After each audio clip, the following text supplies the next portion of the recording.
നമസ്കാരം, ഞാൻ Pratheesh Tanur, PG diploma in yoga education. യോഗയുടെ പാർട്ട് 5 ക്ലാസ്സിലേക്ക് ഏവർക്കും സ്വാഗതം.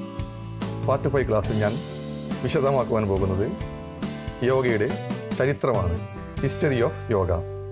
ഏകദേശം 7000 വർഷം മുതൽ 10,000 വർഷം വരെയാണ് ചരിത്രകാരന്മാർ ഈ പുരാതനമായ ഭാരതീയ ദർശനത്തിന് പഴക്കം നിശ്ചയിച്ചിരിക്കുന്നത്.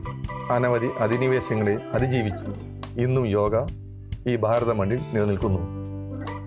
ഇതിനു കാരണം മറ്റൊന്നുമല്ല, ആരാണോ ഈ യോഗ പ്രാക്ടീസ് ചെയ്യുന്നത് അവർക്കതിൻ്റെ ഒരു റിസൾട്ട് കിട്ടുന്നു.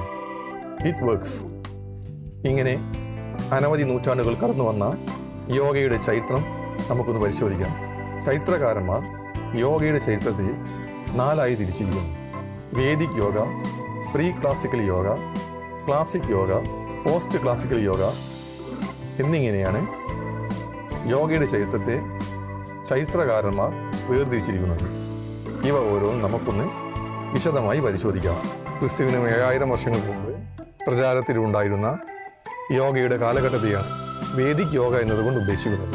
ഈ കാലഘട്ടത്തിൽ രചിക്കപ്പെട്ടതെന്ന് വിശ്വസിക്കുന്ന വേദങ്ങളായ ഋഗ്, സാമം, യജുർ, അഥർവം എന്നീ വേദങ്ങളായിരുന്നു ഈ കാലഘട്ടത്തിലെ യോഗയുടെ അടിസ്ഥാന ഗ്രന്ഥങ്ങൾ.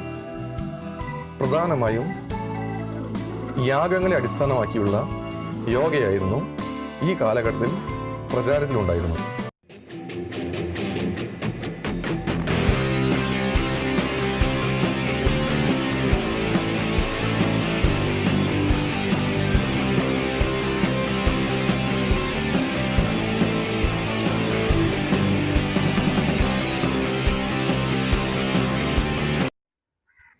അടുത്തതായി യോഗയുടെ ക്ലാസിക് കാലഘട്ടത്തെക്കുറിച്ച് നമുക്ക് ഒന്ന് പരിശോധിക്കാം.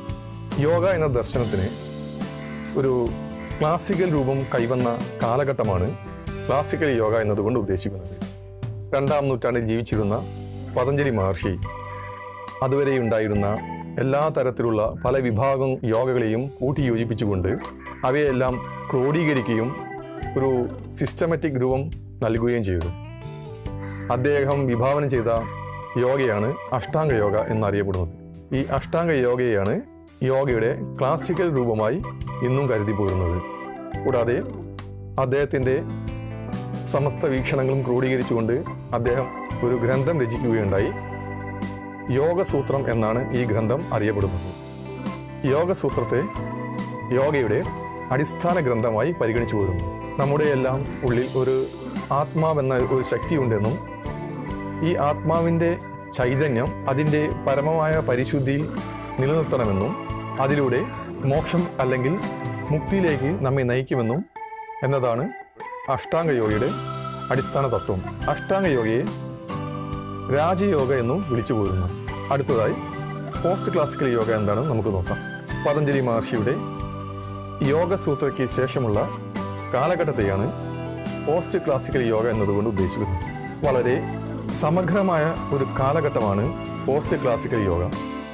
യോഗസൂത്രയുടെ സ്വാധീനത്തോടൊപ്പം ഉപനിഷത്തുകളുടെയും വേദങ്ങളുടെയും സ്വാധീനം കൂടി ഈ കാലഘട്ടത്തിലെ യോഗയിൽ കാണുവാൻ കഴിയും. ഈ രീതിയിലാണ് യോഗയുടെ ചരിത്രത്തെ ചരിത്രകാരന്മാർ വിശകലനം ചെയ്യുന്നത്.